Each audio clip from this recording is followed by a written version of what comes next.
मुझे एक सिस्टर याद है, वो उसने चर्च में आना, लगातार उस पर प्रार्थना हुई, 1 साल, 2 साल, 4 साल, 5 साल, 10 साल। 10 साल बाद वो प्रेयर लाइन में खड़ी रो रही थी, सूख चुकी थी, बिल्कुल ड्राई, बाथरूम निकलता था उसके। उसने कहा, आप मुझे एक बार बोल दो कि तेरे बेबी नहीं होगा, मैं प्रार्थना करनी छोड़ दूंगा, पर आप बोल दो एक बार, मेरी आस खत्म हो चुकी है, मैं मर चुकी हूं, मेरा शरीर खत्म हो चुका है, मैं अन्य जातियों से आई हूं, मेरा परिवार, मेरे रिश्तेदार मुझे गालियां निकालते हैं, आप मुझे ऐसे ही बोल दो कि नहीं होगा, मैं सेवा में लग जाऊंगी, मैं मांगूंगी नहीं परमेश्वर से कभी भी। मैंने हंस पड़ना आगे से। उसने कहा, ये हंसते क्यों हैं, मैं प्रॉब्लम बता रही हूं, मैं मरी हुई हूं, मेरी जान दांव पे लगी और ये आदमी हंस रहा है।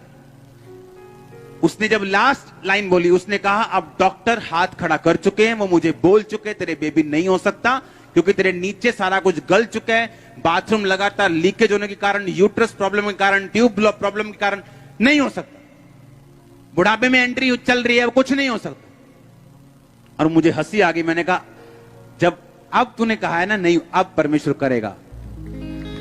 और इमेजिन करो, प्रेयर के बाद प्रेगनेंसी हुई, बेबी हुआ। पता नहीं आज वो सुन रही हो कि मेरी बात को, यहां है या वहां की ओवरफ्लो में बैठे हैं लेट लतीफ लोग, पुराने लेट हो जाते हैं। हाँ? इमेजिन करो, आज जब वो बेबी को लेके जाती है ना रिश्तेदारों में, उसकी गर्दन 7 फुट ऊंची रहती है हमेशा। उसने कहा, तूने जो मुझसे प्यार किया, उसने ये नहीं कहा कि तूने जो 7 बार चर्च अटेंड की, तूने जो गवाहियां सुनी, उसने कहा, तू जो मुझसे प्यार करेगा मैं तुझे छुड़ाऊंगा, मैं तुझे ऊंचे स्थान पर रखूंगा, तेरी इज्जत को बढ़ाऊंगा, क्योंकि तूने मुझसे प्यार किया। उसने कहा, मैंने देखा अपने 17 साल के इस लाइफ में, इस जर्नी में, कि परमेश्वर से प्यार करना बहुत इंपॉर्टेंट है, अविश्वास में भी खड़े रहना बहुत इंपॉर्टेंट है। और जो लोग जल्दी में होते हैं, जल्दी जल्दी, साल हो गया, 1.5 हो गया, 2 हो गया, मैंने देखा वो शैतान उनसे बहुत फाइट करते हैं। जब शैतान ये देख लेता है कि आपकी ये आशीष अगर लेट हो जाए, वो आपके विश्वास को हिला सकता है, तो वो परमेश्वर से आज्ञा मांग लेता है कि क्या मैं इसकी ये बरकत रोक लूं, क्योंकि अगर ये बरकत इसकी मैंने रोक ली तो तुझे मानेगा नहीं। और जानते हैं, अगर आप एक चीज के लिए बहुत ज्यादा एक्साइटेड हो कि आपका विश्वास उस पे खड़ा है, आपकी मसीहत उस पे खड़ी है, तो उसी चीज पे शैतान अटैक करता है और उसको होने नहीं देता। इसलिए यीशु मसीह ने कहा, अगर तू मेरे पीछे आना चाहता है, अपने आप का क्या कर, इनकार कर, अपना क्रूस उठा, मेरे पीछे आ, भूल जा तू कौन है, भूल जा तेरी प्रॉब्लम क्या है, अपने आप का क्या कर, इनकार। जब तू अपने आप का इनकार कर देगा, तू भूल जाएगा तुझे क्या प्रॉब्लम है, क्या बीमारी है, क्या गरीबी है, तू भूल जाएगा, तो मेरे पीछे चलेगा। अगर कोई मेरा चेला होना चाहता है और अपने शरीर से, मां से, बाप से, खेतों से, व्यापार से, बिजनेस से ज्यादा प्यार करे, वो मेरा चेला नहीं हो सकता, यीशु मसीह ने कहा। आज संडे चर्च में आए क्यों? क्योंकि आज बड़ी मीटिंग है। आज संडे चर्च में आए क्यों? क्योंकि आज काम नहीं था। अगर आज ठेका मिल जाता बड़ा सा, अगर आज टैक्सी का कोई बड़ा काम मिल जाता तो हम छोड़ देते। मसीहियत यीशु मसीह को प्यार करने वालों के लिए, और वो तब काम करता है जब आप उसके प्यार में खो जाते हैं और अपनी हीलिंग भूल जाते हैं। जब आप देखते हैं आप हील भी हो चुके हैं, डिलीवर भी हो चुके हैं। मैं जानता हूं वो तब काम करता है जब आप बिल्कुल थक चुके हैं, अनएक्सपेक्टेड है आपके लिए कि अब काम हो जाएगा या अब ऐसा कुछ हो जाएगा। जब आपको लगता है कि ये आखिरी रात है आप लोगों के लिए, आपको लगता है कि बस ये लाइफ की आखिरी रात है, अब और सहन नहीं हो सकता, अगली सुबह आपकी लाइफ की बेस्ट सुबह हो सकती है। मैं आपको प्रैक्टिकली बता रहा हूं। हालेलुया। ऐसी है मसीहियत। अगर आप इस तरह की मसीहत में चलना चाहते हैं तो मैं आपका स्वागत करता हूं। पहला पत्रस, उस वचन को पढ़ेंगे अपनी स्क्रीन के ऊपर। कहता, अब परमेश्वर जो सारे अनुग्रह का दाता है, जिसने तुम्हें मसीह में अपनी अनंत महिमा के लिए बुलाया, तुम्हें थोड़ी देर तक दुख उठाने के बाद सिद्ध, स्थिर और बलवंत करेगा। सब बोलो आमीन। कहता जिसने तुम्हें मसीह में कैसे बुलाया है, अपनी अनंत महिमा के लिए।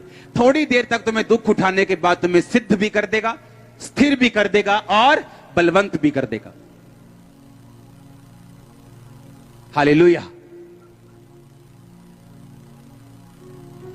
जो सारे अनुग्रह का दाता है। पहला पत्रस 5:10। अब पहला पत्रस उसके 1 बाब की 6 आयत को पढ़ेंगे। इस कारण तुम मगन होते हो, यद्यपि अवश्य है कि अभी कुछ दिनों के लिए नाना प्रकार की परीक्षाओं के कारण दुख में हो। यह इसलिए हुआ कि तुम्हारा परखा हुआ विश्वास, जो आग से ताए हुए नाशवान सोने से भी अधिक बहुमूल्य है, यीशु मसीह के प्रकट होने पर प्रशंसा, महिमा और आदर का कारण ठहरे। उससे तुम बिना देखे प्रेम करते हो, अब तो उस पर बिना देखे भी विश्वास करके ऐसे आनंदित और मगन होते हो जो वर्णन से बाहर और महिमा से भरा हुआ है, और अपने विश्वास का प्रतिफल अर्थात आत्माओं का उद्धार प्राप्त करते हो। इसी उद्धार के विषय में उन भविष्यवक्ताओं ने बहुत खोजबीन और जांच पड़ताल की, जिन्होंने उस अनुग्रह के विषय में जो तुम पर होने को था भविष्यवाणी की थी। उन्होंने इस बात की खोज की कि मसीह का आत्मा जो उनमें था पहले से ही मसीह के दुखों की और उसके बाद में होने वाली महिमा की गवाही देता था। वो कौन से और कैसे समय की ओर संकेत करता था। बस पिछली आयत को निकालो, पिछली आयत को निकालो दोबारा से। बोलो, मसीह के दुखों की और उसके बाद होने वाली महिमा की भविष्यवक्ताओं के द्वारा गवाही होती थी। क्या बोला वो? कौन सी चीजों की? मसीह के दुखों की और उसके बाद होने वाली महिमा की। कहता तुम भविष्यवक्ताओं को देखो। इसमें 2 तरह का वचन है। एक ये कि मसीह आएगा और वो तुम्हें बचाएगा, वो दुखों में होगा, दुखों में अपनी क्रूस पे जान देगा, और उसके बाद 3 दिनों के बाद मुर्दों में से जी उठेगा, और उसके बाद महिमा में रहेगा, पिता के दाहिने हाथ में रहेगा। आज भी वो दाहिने हाथ में जीवित है और हमारे बीच में काम कर रहा है। हाँ या ना? वो कहता सेम अपनी लाइफ के लिए भी समझ लो। कहता मसीह के दुखों की और उसके बाद होने वाली महिमा की। फिर से पढ़ेंगे। कहता उस अनुग्रह के विषय में जो तुम पर होने को था भविष्यवाणी की थी। कहता तुम्हारी लाइफ, अगर तुम मसीह में आ गए हो, तुमने बपतिस्मा ले लिया, तो कहता तुम्हारी लाइफ में भी, तुम्हारी जिंदगी में भी कहता दुख आएंगे, लेकिन उसके बाद क्या आएगा? महिमा आएगी। 6 आयत को दोबारा से पढ़ेंगे। पहला पत्रस 1:6। कहता इस कारण तुम मगन हो, यद्यपि कुछ दिनों के लिए नाना प्रकार की परीक्षाओं के कारण दुख में हो।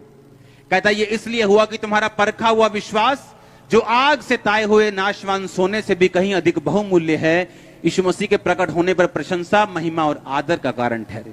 उसने कहा तुम परीक्षाओं के कारण दुख में हो, पर कहता ये क्यों हुआ दुख? कहता ताकि तुम्हारा परखा हुआ विश्वास, जब तुम्हारा विश्वास परख लिया जाएगा, ये सोने से भी कहीं अधिक बहुमूल्य होगा। कहता फिर क्या होगा जब तुम्हारा विश्वास परख लिया जाएगा? मान लो एक लेडी बोलती है मैं दुख में हूं क्योंकि मेरा पति मुझे बुला नहीं रहा, मैं दुख में हूं, मेरी फैमिली लाइफ फेल हो गई है। अब वो मसीह में आ गई, मसीह में उसने परमेश्वर को पहनना शुरू किया, बढ़ना शुरू किया। अब बाइबल कहती है अगर तुम मसीह में हो गए तो तुम्हारे विश्वास को परमेश्वर परखेगा। अगर तुम्हें बड़ी बरकत वो देना चाहेगा तो पहले परखेगा तुम मुझसे प्यार करते हो कि नहीं कहते। कि कोई ये बोले आप भैन बाबा बहुत वधिया थे, चल तेरे पति ने कोई दे दिए चीज, चला चलिए, मां देख फलाने का पति हो गया ठीक। अब उसे मालूम है, उसको सच्चाई पता है, उसको मालूम है यीशु मसीह परमेश्वर है, वो फिर भी अगर जाती है, इसका मतलब उसका विश्वास अभी कच्चा है, अभी अधूरा है, वो परखा हुआ नहीं। अगर परमेश्वर आपको बड़ी बरकत देना चाहता है, वो आपको बड़ी तरह से परख में लेगा, 100% लेगा। और जितनी बरकत बड़ी होगी, परख उतनी बड़ी होगी।